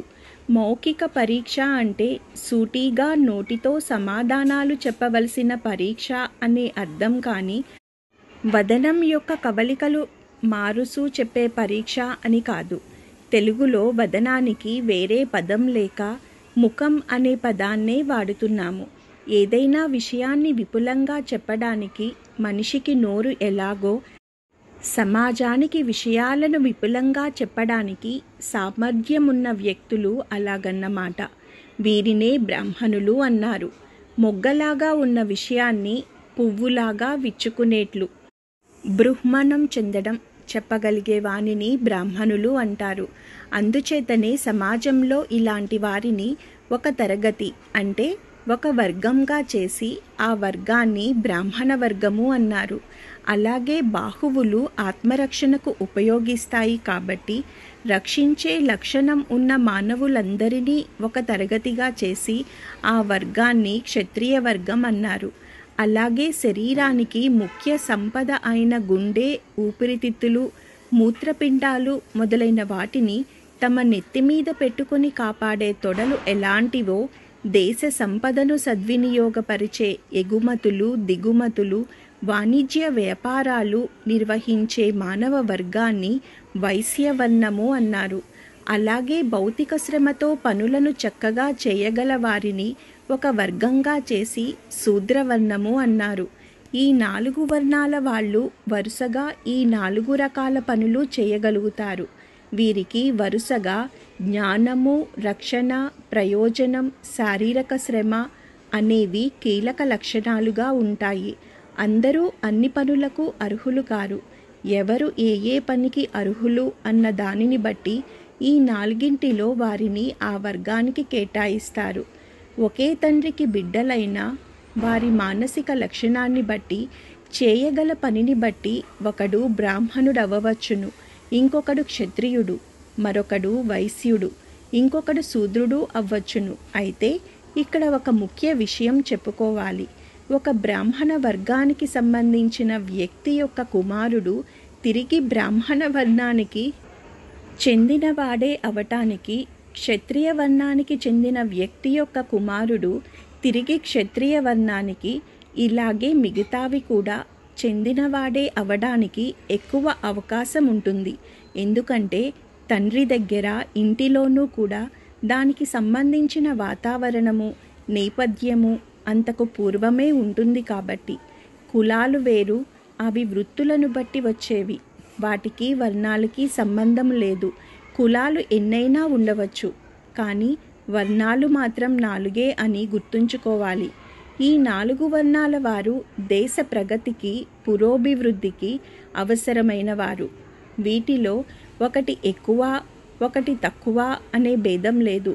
4 వర్ణాల వారి సామూహిక కృషిపై దేశ పరిస్థితి ఆధారపడి ఉంటుంది.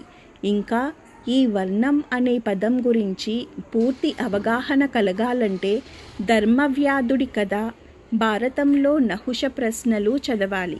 వర్ణధర్మాలు ఎంత చక్కగా పాటింపబడితే దేశ ప్రగతి అంత చక్కగా ఉంటుంది. ఇక ఆశ్రమాలు, ఇవి 4 ఉంటాయి.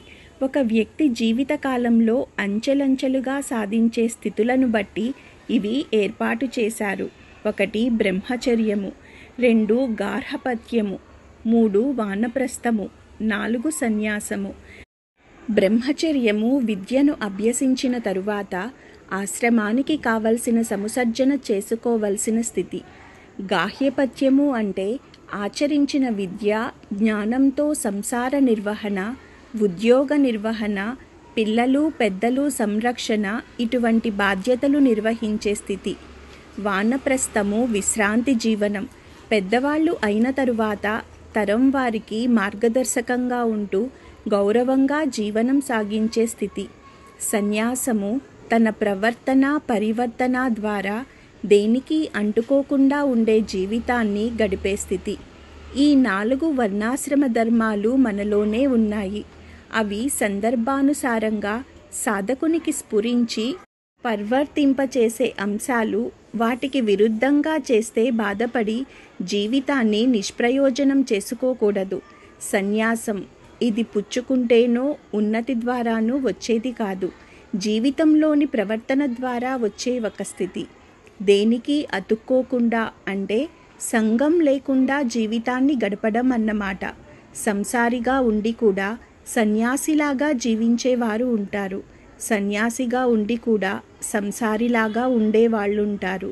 అందుకని వారి ఆశ్రమాన్ని వేషాన్ని బట్టి, ధరించిన బట్టలను బట్టి, పెరిగిన గెడ్డాలను, గోళ్లను, జుట్టును బట్టి నిర్ణయించకూడదు. జీవిలో పరిపూర్ణత్వం రావాలంటే ఈ 4 ఆశ్రమ విధానాలను సక్రమంగా నిర్వహించి ఆచరణ ద్వారా లక్ష్యాన్ని సాధించాలి. 4 వర్ణములను, 4 ఆశ్రమములను ఏర్పాటు చేయున్నది అని ఈ నామానికి అర్థం. ఈ రకంగా ఆవిర్భవించిన జీవకోటికి సన్మార్గాన్ని ప్రసాదించటం కోసం వేదాలనందించింది. వేదాలలో ముఖ్యంగా 2 విషయాలున్నాయి. 1 కర్మకాండ, 2 బ్రహ్మకాండ. వీటినే అపరావిద్య, పరావిద్య అంటారు. ముండకోపనిషత్తులో అంగీరసుడు అనే మహర్షి శౌనకుడికి తత్వాన్ని బోధిస్తూ, లోకంలో మనం తెలుసుకోవలసిన విద్యలు రెండున్నాయి. ఒకటి పరావిద్య, రెండు అపరావిద్య. చతుర్వేదాలు, శిక్ష, వ్యాకరణము, ఛందస్సు, నిరుక్తము, జ్యోతిషము ఇవన్నీ అపరావిద్య. ఆత్మతత్వాన్ని బోధించేది పరావిద్య. జ్ఞానేంద్రియాలకు లొంగనిది, కర్మేంద్రియాల విషయం కానిది, గోత్రము, వర్ణము, నేత్రములు, స్తోత్రములు, కాలు చేతులు లేనిది, నిత్యమై అన్నింటి యందు ఉన్నది, సూక్ష్మాతి సూక్ష్మమైనది, అవ్యయమైనది, పంచభూతాలకు కారణమైనది, అదే బ్రహ్మతత్వము. అటువంటి తత్వాన్ని జ్ఞాని అయిన వాడు సర్వత్రా చూడగలడు. అపరావిద్య లౌకిక ప్రయోజనాలకు ఉపయోగిస్తుంది. యజ్ఞకర్మలు, స్వర్గ సాధనలు, కర్మాచరణ పరాయణులు వాటిని నిర్వర్తిస్తున్నారు, సత్ఫలితాలు పొందుతున్నారు అని చెబుతాడు. అయితే పశుపక్ష్యాదులకు కర్మానుష్ఠానము లేదు. ఎందుచేతనంటే అవి కర్మను చెయ్యలేవు. అలాగే దేవగణాలకు కూడా కర్మాధికారం లేదు. వారు అశరీరులు. కాబట్టి కర్మలు చెయ్యాలి అంటే మానవ రూపం పొందాల్సిందే. ఈ మానవులను 4 వర్ణాలుగా విభజించింది ఆ పరమేశ్వరియే. గీతలో చాతుర్వర్ణ్యం మయా స్పష్టం గుణకర్మ విభాగస. మానవులు చేసే పనిని బట్టి వారిని 4 వర్ణాలుగా విభజించాను అంటాడు గీతాచార్యుడు. వర్ణాశ్రమ ధర్మములను ఏర్పరిచి ఆయా ధర్మములను విధించింది శ్రీమాత అని అర్థము. వర్ణములు 4, ఆశ్రమములు 4. వర్ణములనగా స్వభావములు. ప్రధానముగా 4 స్వభావములు కలవు. జీవుల గుణములను బట్టి 4 వర్ణములు దైవమే ఎరపరుచునని తెలియవలెను. ఇట్లు జీవోద్ధరణకై వర్ణాశ్రమ విధానమును శ్రీమాత ఏర్పరచెను. అర్హతకు తగ్గ ఉపాధి కోసం ఏదైనా పని సమయానికి పూర్తి కావాలి అంటే ఈ నామజపం చేయాలి. సమయపాలన, సమదృష్టి, బాధ్యత, ఒక పనికి గాని పదవికి గాని తగిన అర్హత లభించడం కోసం ఈ నామమంత్రం నిత్యం ధ్యానం చేయాలి. మితిమీరిన అహంకారం, పెత్తనంతో వేధిస్తున్న వారి బారి నుండి రక్షించమని కోరుకొని ఈ నామాన్ని సంపుటీకరణ చేయాలి. అభివృద్ధి, గుర్తింపు, కీర్తి కోసం ఈ నామజపం చేస్తే ఫలితం ఉంటుంది. ధ్యాన మంత్రం ఓం ఐం హ్రీం శ్రీం వర్ణాశ్రమ విదాయిన్యే నమః. ఈ నామంతో అమ్మవారికి నమస్కరించేటప్పుడు వర్ణాశ్రమ విదాయిన్యే నమః అని చెప్పాలి. ఓం శ్రీ మాత్రే నమః. ఓం శ్రీ మాత్రే నమః. నేటి నామపారాయణం 287వ నామం నిజాజ్ఞ రూప నిగమ.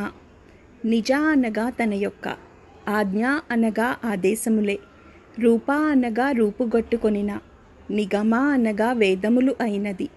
అమ్మవారి ఆజ్ఞలన్నీ రూపుకట్టుకుంటే ఆ రూపం వేదాలవుతాయి. వేదాల్లో ఏది చెప్పబడినా అది అమ్మవారి ఆజ్ఞ, ఆదేశము, శాసనము అని గుర్తుంచుకోవాలి. అమ్మవారి ఆజ్ఞలకు వ్యతిరేకమైనవి వేదాల్లో ఉండవు. శాశ్వత సత్యాలన్నీ అమ్మవారి ఆదేశాలే. అందుకే తైత్తిరీయోపనిషత్తులోని ఆనందవల్లిలో బీషా స్వాద్వాతః పవతే బీషోదేతి సూర్యః బీషా స్వాదగ్నిశ్చేంద్రస్య అని చెప్పబడింది. అమ్మవారి ఆజ్ఞలకు భయపడి వాయువు వీస్తున్నాడట. సూర్యుడు ఉదయిస్తూ వేడిమిని వెదజల్లుతున్నాడట.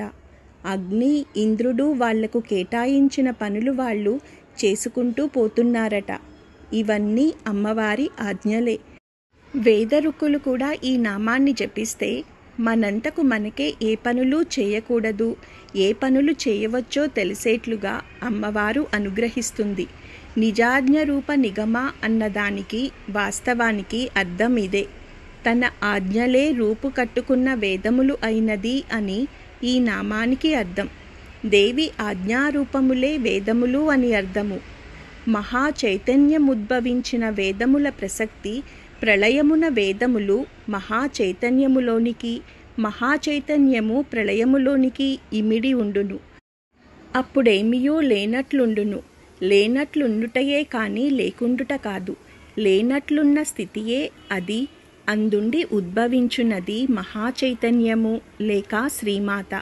ఆమె ఇచ్చయే వేదములకు మూలము. మన యందలి సంకల్పముల పుట్టుకకు కూడా ఈ ఇచ్చయే కారణము. పుట్టిన సంకల్పము భావరూపము, భాషారూపము, కర్మరూపము దాల్చును. ఇచ్చయే కారణముగా ప్రాణస్పందన కూడా కలుగును. సంకల్పము ఋగ్వేదము కాగా భావమయము చేత మయములగుట యజుర్వేదమగును.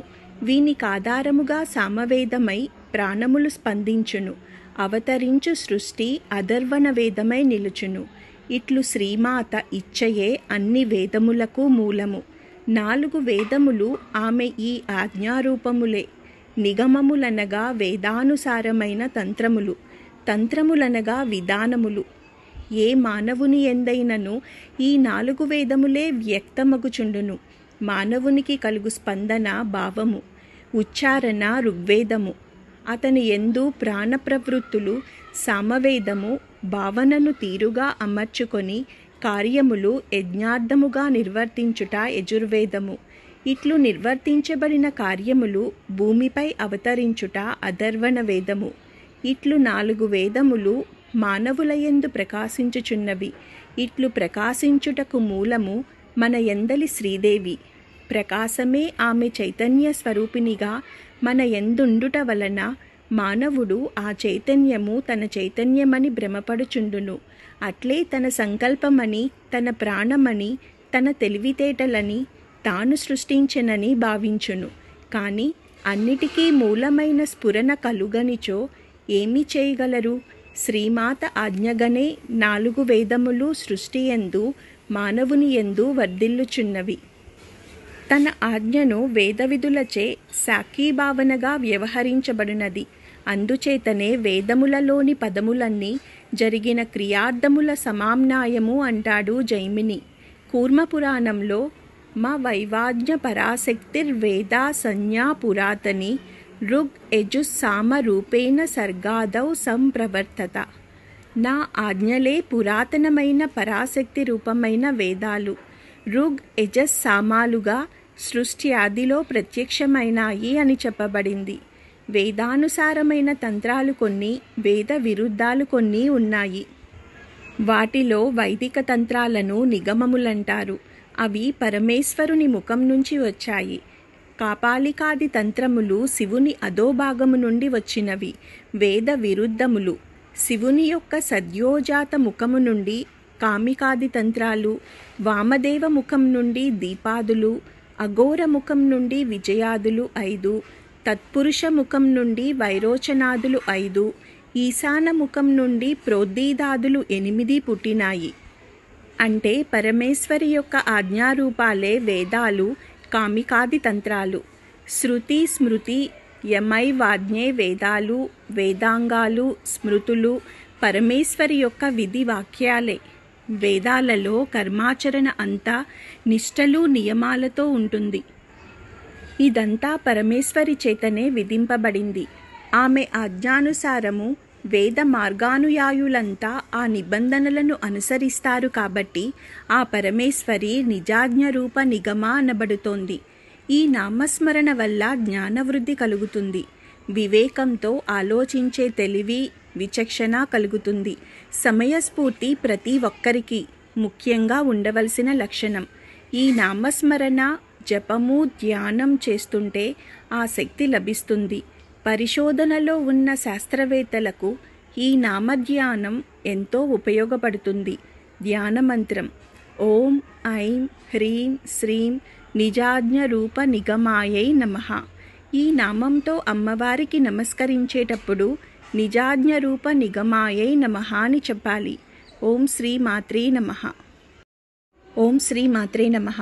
నేటి నామపారాయణం 288వ నామం పుణ్య ఫలప్రద.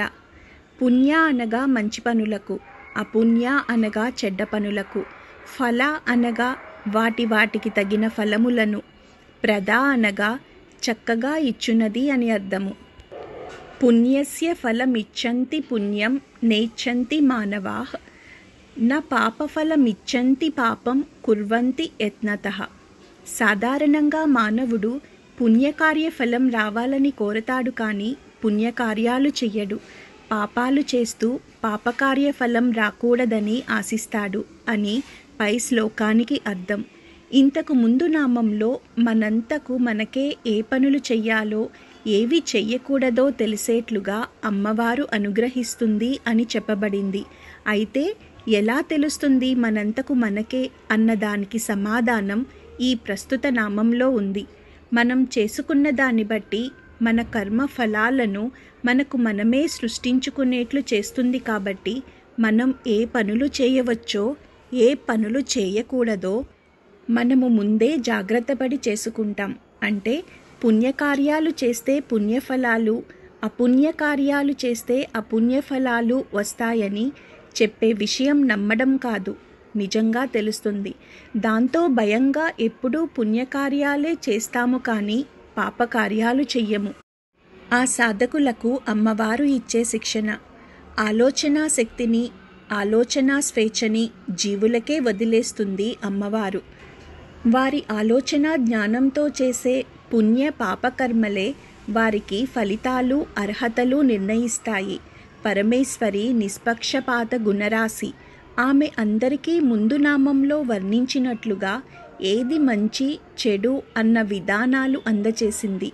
వాటికి విరుద్ధంగా ప్రవర్తించిన వారికి తగిన ఫలితం అనుభవిస్తారు. అందువల్ల విధులు దాని ఫలితాలు తెలుసుకొని జాగ్రత్త పడాలి. ఏది ధర్మం ఏది అధర్మం అన్న విషయాన్ని గ్రహించి ధర్మసమ్మతమైన కార్యములు నిర్వహించిన వారి పట్ల వారి కర్మకు తగ్గ ఫలితాన్ని ఇవ్వడంలో అమ్మవారు ఎటువంటి పక్షపాతాన్ని చూపించదు. ధర్మ మార్గంలో నడిచేవారికి ఎటువంటి భయము ఉండదు. స్థిరత్వము, మనశ్శాంతి ఉంటుంది. నిషిద్ధ కర్మలు చేసిన వారు ఆ తప్పు నుండి తప్పించుకోలేరు. బయట లోకానికి తప్పును కప్పిపుచ్చినా తనలో కూడా ఉన్న అమ్మవారి నుండి తప్పించుకోలేరు. దాని ఫలితము పాపరూపంలో అనుభవించాల్సి వస్తుంది.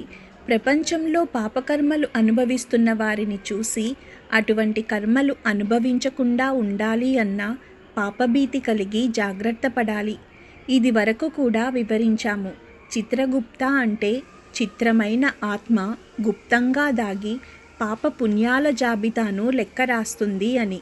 ఈ ఆత్మ మనిషి యొక్క పాప పుణ్యాల చిట్టా నిష్పక్షపాతంగా రాస్తుంది. దాని ఆధారంగానే మనకు జీవిత విధానము నిర్వహించబడుతున్నాయి. మన తలరాత మన కర్మను అనుసరించి మన చేత రాయించబడుతుంది. అనగా ఇప్పటి నీ జీవితము, జీవన విధానము, అనుభవిస్తున్న కర్మ ఫలితమును మొత్తము నీ తలరాత రూపంలో నీచే లిఖించబడింది. దానికి కారణం నీలో కూడా ఆత్మస్వరూపంగా ఉన్నది జగదంబ కనుక. మనసుతో, బుద్ధితో, ఆలోచనతో, చేతలతో, ప్రవర్తనతో చేసే ఏ పాపపుణ్యముకు కూడా ఫలితం ఉంటుంది. దేని నుంచి జీవుడు తప్పించుకోలేడు. ఎందుకంటే తమ తప్పులను లోకము గుర్తించలేకపోయినా, తమ మంచితనాన్ని, గొప్పతనాన్ని లోకం గుర్తించలేకపోయినా నీలోని ఆత్మరూపంలో ఉన్న అమ్మవారు గుర్తిస్తుంది. నీ ఆత్మస్వరూపమైన పరమేశ్వరి ప్రతీదీ గుర్తించి దానికి తగ్గ ఫలితాన్ని నిష్పక్షపాతంగా నీకు అందచేస్తుంది.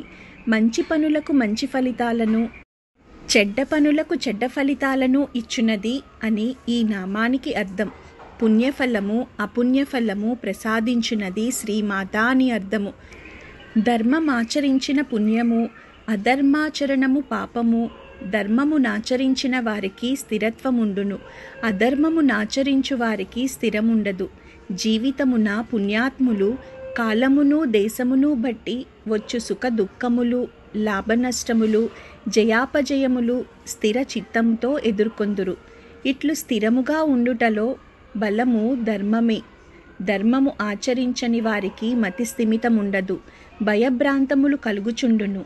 రాగద్వేషములు, కామక్రోధములు, మదమాశ్చర్యములు, ఈర్ష్యాసూయలు, లోభమోహములు తరచూ వీరిని స్పృశించుచుండును. ధర్మమాచరించని వారిలో బలము తక్కువ, ధర్మమాచరించు వారిలో బలము ఎక్కువ. కష్టనష్టములు, దుఃఖములు ధర్మమాచరించిన వారికి కూడా కలుగునని పురాణగాథలు తెలుపుచున్నవి. కాని వారు కష్ట సమయమున లోబడక ధర్మమునందు నిలచి దాటుదురు. శ్రీమాత మహా చైతన్య స్వరూపిణి. కార్యాకారణములకతీతముగా ఉండును. జీవులు కార్యముల ద్వారా కారణములను సృష్టించుకొందురు. ఉదాహరణకు, ఒక దీపపు వెలుగులో సద్గ్రంథ పఠనము, సద్భాషణము, సత్కర్మాచరణము చేయవచ్చును. అట్లే అదే దీపపు వెలుగులో దుర్భాషణము, దుష్కార్యములు చేయవచ్చును. ఒకరు సద్భాషణము, సత్కార్యము చేయుటకు, మరొకరు దుర్భాషణము, దుష్కార్యము చేయుటకు వెలుగు కారణము కాదు కదా. ఇట్లు శ్రీమాత అందించిన సమస్త సృష్టి సౌకర్యములను సద్వినియోగము చేసుకొనువారు సత్ఫలితములను పొందుదురు. దుర్వినియోగము చేయువారు దుష్కర్మలను పొందుదురు. ఇట్టి అమరికను సృష్టియందు ఏర్పరిచినది శ్రీమాత. వర్ణధర్మము, ఆశ్రమధర్మము విహిత కర్మలుగా శాస్త్రము చెప్పుచున్నది. వీనును అనుసరించకపోవుట వలన జీవులు పతనము చెందుచుందురు, అనుసరించువారు వృద్ధి చెందుచునుందురు. వేదాలలో చెప్పినట్లుగా కర్మలను ఆచరించాలి. వేద విహితమైన కర్మలను ఆచరిస్తే సత్ఫలితం వస్తుంది. విరుద్ధ కర్మలు ఆచరిస్తే దుష్ఫలితము వస్తుంది. కూర్మపురాణంలో వేద విరుద్ధమైన కర్మలను ఆచరించు వారికి నరకము ప్రాప్తిస్తుంది. నా ఆజ్ఞచే యముడు వారిని రౌరవాది నరకాలలో తోస్తాడు.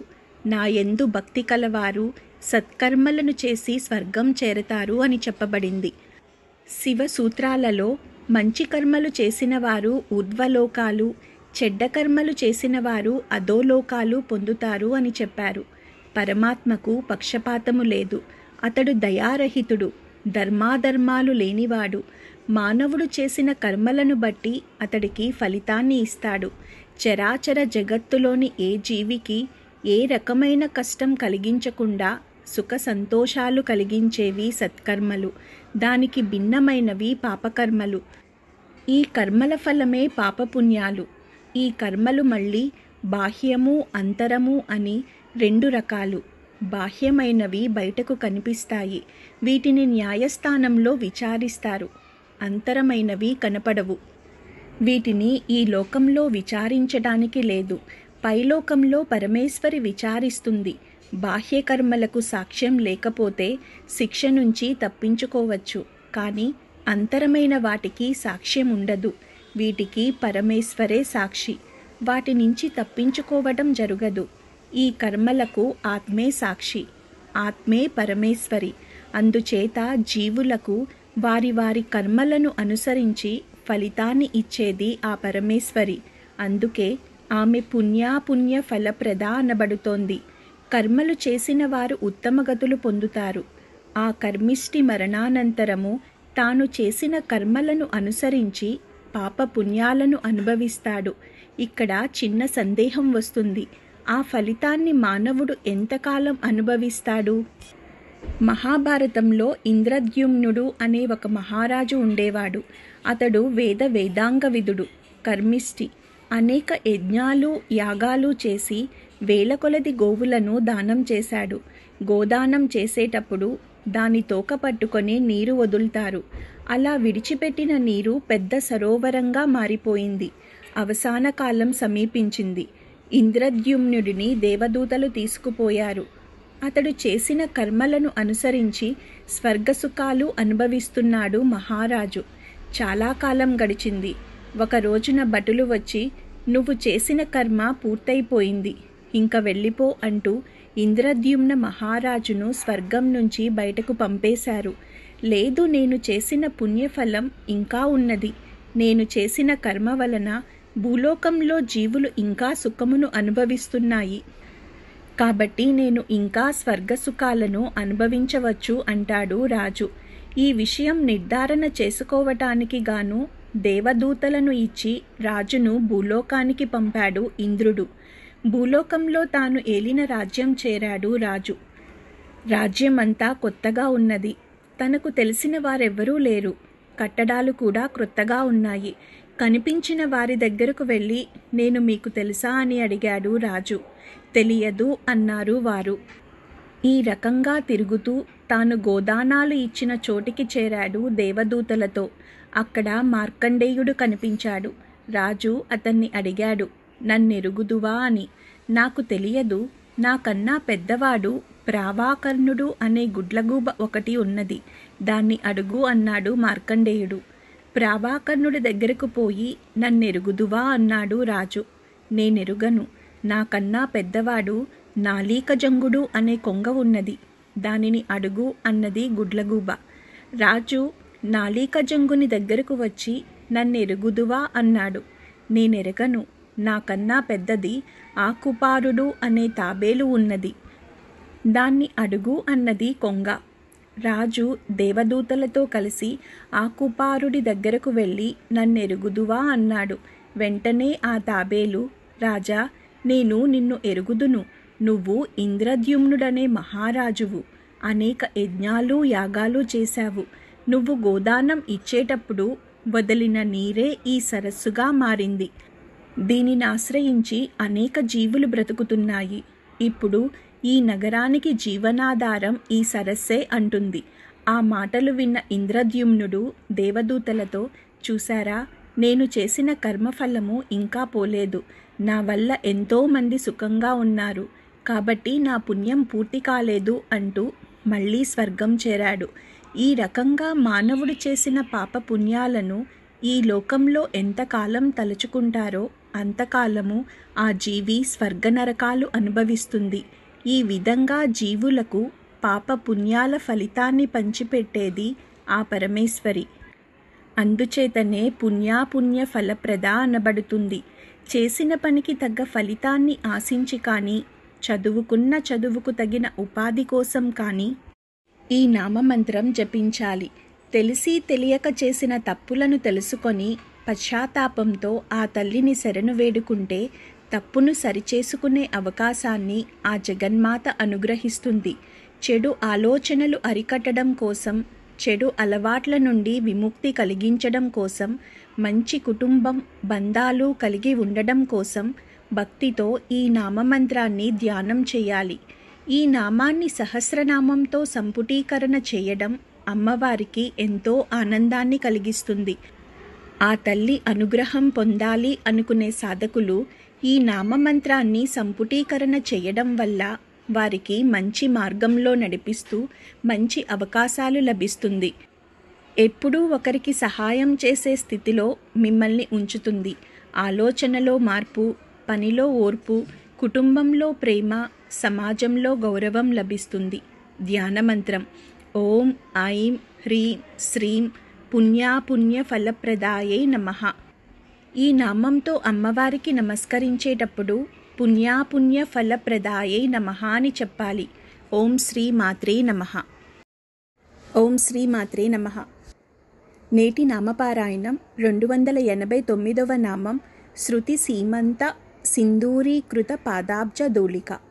శృతి అనగా వేదములనడు స్త్రీల యొక్క, సీమంత అనగా పాపిటలను, సింధూరీకృత అనగా సింధూరము ధరించునట్లు చేసిన, పాదాబ్జ అనగా పాదపద్మము యొక్క, దూలిక అనగా ధూళిని కలిగినది అని అర్థము. బాల బాలిక అయినట్లు ధూళి ధూళిక అవుతుంది. ధూళిక అంటే చిన్న ధూళికణం అని అర్థం. ఈ నామం ఎంత అర్థవంతమైందో అంత అందమైనది. పాపిటలో సింధూరం స్త్రీలను పుణ్యస్త్రీలుగాను, కన్యల వర్గము నుండి వేరుగా కాంతుని గల కాంతలగాను గుర్తింపచేస్తుంది. అందుకే పాపిటలో సింధూరం ఆడవారికి సౌభాగ్యవర్ధనం, అంటే వారి భర్తలకు ఆయుర్వర్ధనం. ఈ నామంలో వేదాలను పుణ్యస్త్రీలతో పోల్చారు వ్యాసులవారు. ఈ నామం రాయడానికి ముందు వ్యాసుల వారికి ఈ క్రింద తెలిపిన దర్శనం జరిగి ఉంటుందని మనము అనుకోవాలి. 4 వేదాలు అనే పుణ్యస్త్రీలు ఒక రోజున తమ తల్లి అయిన అమ్మ దర్శనానికి వచ్చారు. అమ్మవారు సింహాసనారూఢి అయి ఉన్నది. అమ్మవారు పాదం మోపే పీఠం ఎత్తుగా ఉంది. ఆ పీఠం వద్దకు చేరి 4 పుణ్యస్త్రీలు ఒకరి తరువాత ఒకరు అమ్మవారి పాదంపై మూర్ధాండి ఉంచి తలను ఒక్కసారి క్రిందకు వంచి నమస్కరించారు. అప్పుడు అమ్మవారి కాలి బొటన వేలికున్న ఎర్రని పారాని శృతి సీమంతినుల, అంటే వేదవనితల, సీమంతాల అంటే పాపిట గుండా స్పృశిస్తూ ఆ పాపిటల్లో సింధూరం పెట్టినట్లయింది. ఈ దృశ్యం దర్శనం జరిగిన వ్యాసుల వారికి ఒళ్ళు పులకరించి వెంటనే శృతి సీమంత సింధూరీకృత పాదాబ్జ దూలిక అని అమ్మవారిని స్తుతించారు. ఇది సహస్రనామ స్తోత్రంలో కమనీయమైన ఉపమానాలతో ఉన్న రమణీయమైన నామం. అమ్మవారి పాదపద్మరజాన్ని శిరస్సునందలి పాపిటలో ధరించినందువలన శృతి వనితలు పవిత్రవంతమయ్యారు. అంటే అమ్మవారి పద సౌభాగ్యాన్ని వేదవాంగ్మయం తనలో విస్తరింపచేసుకున్నందువల్లనే వేదాలు అంత పవిత్రంగా భారతీయులచే పూజింపబడుతున్నాయి అని అర్థం. అంటే వేదవాంగ్మయంలో అంతా అమ్మవారి గురించి, అమ్మవారి జగత్ పరిపాలన గురించి, ఆ దేశాల గురించి ఉంటుందని పరోక్షంగా చెప్పడం అన్నమాట. శృతి శీర్షాల సీమంతాలను అమ్మవారు తన పాదాంగులితో దున్ని ఆ పాపిటల్లో పడిన తన పాద పారాని రజస్సును సింధూరంలా స్ఫురింపచేసింది అనడంలో ఆ శృతి శీర్షాలైన ఉపనిషత్తులను జ్ఞానం అనే పంట పండటానికి సిద్ధం చేసి సింధూరం దిద్దినట్లుగా భావించటం మరింత మనోజ్ఞంగా ఉంటుంది. శృతి శిరస్సుల అంటే ఉపనిషత్తులలోని జ్ఞాన విషయాలన్నీ బాగున్నాయని అమ్మవారు తన కాలి గోటితో ముద్ర వేసి వాంగ్మయ ప్రపంచంలోకి పంపించింది అనడం ఇంకా మనోహరంగా ఉంటుంది. శృతిలయబద్ధమైన జీవితం గడిపే సాధకులు ఈ నామాన్ని జపిస్తే వారి జీవితమంతా మంచితనమును, వెలుగు, చైతన్యముగా నిండి సౌభాగ్యకరమైన, ఆహ్లాదకరమైన, వైభవోపేతమైన జీవితాన్ని గడుపుతారు. బ్రహ్మజ్ఞానం తెలియచేయునది వేదములు, కర్మజ్ఞానమును అందచేయు శాస్త్రములు, రహస్యమగు వేదమంత్రములను దిక్సూచి ఉపనిషత్తులు, పురాణాలు మొదలైనటువంటి కలిపి శృతులు అంటారు. శృతి వనితల సీమంతాలకు సింధూరము ధరించున్నట్లు చేసిన పాదపద్మము యొక్క ధూళిక కలిగినది. శృతి శీర్ష సీమంతాలను తన పాదాంగులితో దున్ని జ్ఞానమనే పంట పండడాన్ని సిద్ధం చేసిన పాద పారాని ధూళిక కలిగినది. శృతి శీర్ష జ్ఞాన విషయాలు చక్కగా ఉన్నాయని పాదాంగులితో వాటి అనుమతి ముద్రను వేసి వాంగ్మయ ప్రపంచంలోనికి పంపిన పాదధూళిక కలది అని ఈ నామానికి అర్థాలు చెప్పుకోవచ్చును. శృతి సీమంతములనడి ధూళిచే కప్పబడిన పాదములు కలది శ్రీదేవి అని అర్థము. యజ్ఞార్థ కర్మకు ఫలశ్రుతి బ్రహ్మజ్ఞానమును పొందు అర్హత. బ్రహ్మజ్ఞానమునకు వేదములు, కర్మజ్ఞానమునకు శాస్త్రములు ఏర్పడినవి. రహస్యమగు వేదమంత్రములకు ఉపనిషత్తులు దిక్సూచిగా ఏర్పడినవి.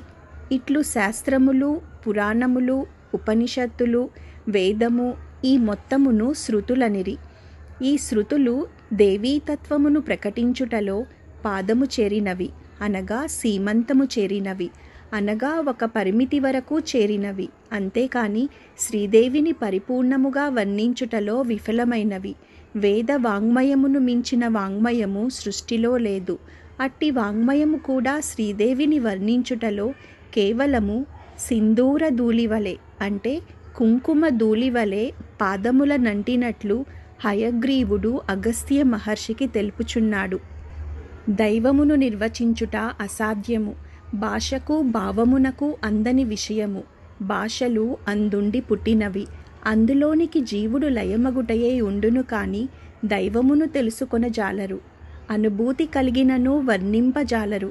దైవము వర్ణనాతీతము కనుక ఎంత వర్ణించినను అది కేవలం పాదధూళి పరిమాణమే కలిగి ఉండునని, అంతకు మించిన స్థానము వేద వాంగ్మయమునకు సహితము లేదని శ్రీదేవి మహత్తును ఇచ్చట ఆవిష్కరించుచున్నారు.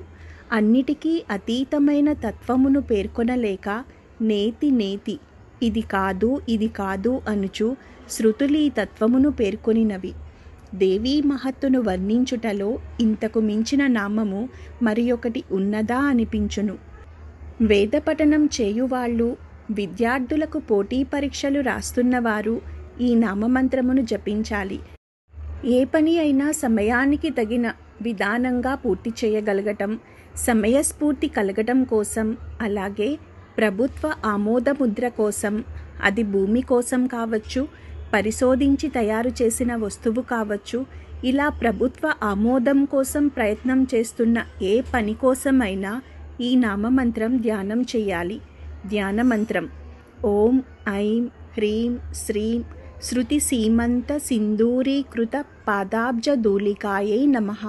ఈ నామంతో అమ్మవారికి నమస్కరించేటప్పుడు శృతి సీమంత సింధూరీకృత పాదాబ్జ ధూళికాయై నమః అని చెప్పాలి. ఓం శ్రీ మాత్రే నమః. ఓం శ్రీ మాత్రే నమః. నేటి నామపారాయణం 290వ నామం సకలాగమ సందోహ శక్తి సంపుట మౌక్తిక. సకల అనగా అన్ని, ఆగమ సందోహ అనగా ఆగమ శాస్త్రములనెడు, శక్తి అనగా ముత్యపు చిప్పలచే, సంపుటి అనగా చక్కగా ఉంచబడిన లేదా నిక్షిప్తము చేయబడిన, మౌక్తిక అనగా ముత్యము అని అర్థము. ఇంతకు ముందు నామం లాగానే ఈ నామం కూడా ఈ లలితా స్తోత్రంలో తలమానికమైనది. అమ్మవారు ముత్యం లాంటిది అని చెప్పబడింది. సాధారణంగా స్వచ్ఛమైన వారిని ముత్యంతో పోలుస్తారు. ఆ ముత్యాన్ని కూడా కడిగిన ముత్యం అంటారు. కానీ అమ్మవారు కడగవలసిన అవసరం లేని ముత్యం. ఎందుకంటే ముత్యపు చిప్పలలోనే గుప్తంగా నిర్మలంగా ఉన్న ముత్యం. అమ్మవారు ముత్యం లాంటిది అని పోలిస్తే అది అతి సామాన్యంగా చెప్పినట్లే అవుతుంది. అమ్మవారి పంచదశాక్షరి మంత్రంలోని 15 బీజాక్షరాలను ఆశ్వయుజ శుక్ల పక్షంలోని 15 తిథులతోనూ సమన్వయపరుచుకోవాలి. చంద్రుని 16 కళలను షోడశీ మంత్రానికి 16 అక్షరాలుగా సమన్వయపరుచుకోవాలి. అందుచేత ఈ నామంలో స్వాతి వర్షపు చినుకుల ద్వారా పరిపూర్ణ స్థితిని చేరే ముత్యంతో అమ్మవారిని పోల్చడం ఎంతో చక్కని ఔచిత్యాన్ని సంతరించుకుంటుంది. పైగా ఈ స్వాతి నక్షత్రం ఉండే తులారాశి మానవుని నాభి ప్రాంతాన్ని సూచిస్తుంది. ఈ నాభి వద్దనే మణిపూర చక్రం ఉంటుంది. స్వాతి అనే పదాన్ని స్వ ప్లస్ అతి అని విడదీస్తే అతిశయించిన స్వతత్వం కలది అనే అర్థం వస్తుంది. అతిశయించిన స్వతత్వం అమ్మవారే అని ఆదిశంకరులు పురమదితు అహో పురుషిక అంటే శివుని అహంకార స్వరూపిణిగా, అంటే శివుని వ్యక్త స్వరూపంగా సౌందర్యలహరిలో చెబుతారు.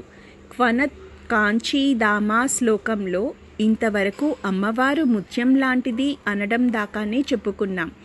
ఈ ముత్యం అందరికీ అందుబాటులో ఉండేట్లుగా ఉండే అన్ని ముత్యాల లాంటిది కాదుట. ముత్యం ముత్యపు చిప్పల గుప్పిటలో నిక్షిప్తమై భద్రంగా రహస్యంగా ఉంచబడి ఉంటుంది. మరి అమ్మవారు అనే ముత్యం తాలూకు ముత్యపు చిప్పలు ఎలాంటివి అంటే సకల ఆగమాల సమూహమే. అంటే అన్ని స్మృతులు శాస్త్రాలు, అన్ని శృతులే వేదాలు ఆ ముత్యపు చిప్పలుగా చెప్పబడింది. అలాంటి వేదశాస్త్రాల గుప్పిటలనే ముత్యపు చిప్పలలో గుప్తంగా దాచబడి ఉంచిన ముత్యము అమ్మవారు గాని సామాన్యంగా అన్ని చోట్ల బాహ్యంగా అందరికీ తేలికగా లభ్యమయ్యే కడగవలసి వచ్చే సాధారణ ముత్యం కాదుట. అంటే సకల నిగమ ఆగమ శాస్త్రాలన్నింటిలోనూ సూక్ష్మంగా రహస్యంగా ప్రతిపాదింపబడేది అమ్మవారి తత్వమే అని దీని భావం. ముత్యపు చిప్పలు రెండింటి మధ్యన ముత్యం నిక్షిప్తమై ఉంటుంది.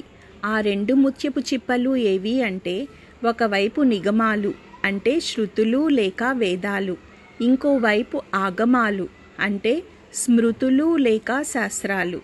సమస్తమైన వేదాలు అనే ముత్యాలతో కూర్చబడిన నాసాభరణము కలది. నాసాభరణము మొదలైనవి ఆభరణాలను తెలుపుతాయి, అంతేకాని ఆమె స్వభావాన్ని తెలుపలేవు. నా చక్షుర్గచ్చతి నవా గచ్చతి నో మనః. అక్కడికి కన్నులు పోలేవు, వాక్కు పోలేదు, మనస్సు పోలేదు. అంటే ఆత్మను కనుల ద్వారా తెలుసుకోలేము. ఎందుకంటే అది కళ్ళకి దృష్టినిచ్చే శక్తి. చెవుల ద్వారా వినలేము, అది చెవులకు వినికిడి శక్తినిచ్చేది. ఈ రకంగా అవయవాల ద్వారా మనస్సు ద్వారా ఆత్మను తెలుసుకోలేము. ఆత్మ వాగ్గోచరము కాదు, చక్షుర్గోచరము కాదు. ఇక్కడ మౌక్తికము అంటే మంత్రరాజము అని అర్థము. శ్రీ విద్యా మంత్రరాజము షోడశాక్షరి. ఆ షోడశాక్షర మంత్రము ఈ నామంలో చెప్పబడింది. శ్రీ విద్యలో ప్రధానమైన మంత్రం షోడశాక్షరి. దీన్నే శ్రీ విద్యా మహామంత్రము అని కూడా అంటారు. షోడశి అంటే 16 అక్షరాలు కల మంత్రము. పంచదశి మహామంత్రానికి శ్రీం అనే బీజాన్ని కనుక చేర్చినట్లయితే అది 16 అక్షరాలు గల షోడశాక్షరి అవుతుంది. కామరాజమం క్రాంతే శ్రీ బీజేన సమన్విత షోడశాక్షరి విద్యేయం శ్రీ విద్యేతి ప్రకీర్తిత. మన్మధుడు ఉపాసించిన మంత్రానికి శ్రీం బీజం కనుక చేర్చినట్లయితే అది షోడశాక్షరి అవుతుంది, అనగా షోడశాక్షరి మంత్రం. అయితే కేవలం ఇది 16 అక్షరాలు కల మంత్రం, కానీ బ్రహ్మ విద్య మాత్రం కాదు. బ్రహ్మ విద్య అంటే మోక్ష విద్య. జీవాత్మను పరమాత్మతో ఏకం చేసేందుకు ఉపకరించే విద్య. ఎక్కువ మంది గురువులు ఉపదేశం చేసే బ్రహ్మ విద్య షోడశాక్షరికి 28 అక్షరాలుంటాయి. అష్టాబీజక్షరాణ్యాదౌ పశ్చాత్ పంచదశి తతః పంచబీజాక్షరాప్యేష శ్రీ మహాషోడశీ మత. పంచదశి మహామంత్రానికి ముందు 8 బీజాక్షరాలు, తరువాత 5 బీజాక్షరాలు ఉన్నట్లయితే దాన్ని మహాషోడశి అంటారు. అది బ్రహ్మ విద్య. అయితే ముందు ఉండే అక్షరాలేవి, తరువాత ఉండే అక్షరాలేవి?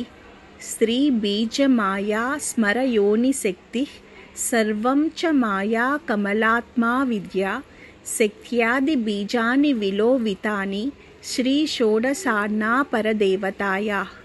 దీనిని బట్టి మహాషోడశికి 16 అక్షరాలే ఉంటాయి. ప్రణవము అంటే ఓంకారము. శ్రీం హ్రీం క్లీం ఐం సౌహ్ అనే 5 బీజాలను శక్తి ప్రణవాలు అంటారు. ఇవే పంచప్రణవాలు. పంచప్రణవాలు ఓం హ్రీం శ్రీం మొత్తం 8 బీజాక్షరాలు.